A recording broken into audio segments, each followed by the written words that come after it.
Here we have a couple of different labels in what we've been looking at. Once again, we have the crude protein, crude fat, crude fiber, and mineral content of that. But also notice under crude fiber, or crude protein, excuse me, that it has to list if there's any non-protein nitrogen sources as a component of that crude protein.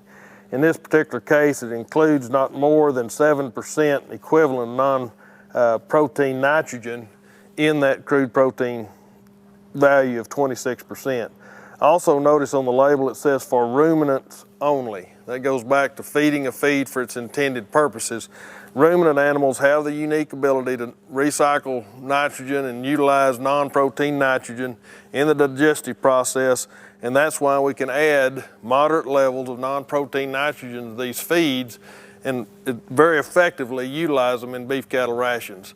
So there's nothing wrong with non-protein nitrogen. If you see that on the label, that's absolutely acceptable in beef cattle ration formulation. And this is a range mix that can be fed full feed to those cattle. In fact, that is the feeding directions for this particular product. So look underneath the name of a product, it'll always tell you what class of cattle or animal it's used for. If it's restricted to ruminants, it'll have that on the label. Under protein, it'll always have the listing of any non-protein nitrogen that might be in that feed as well.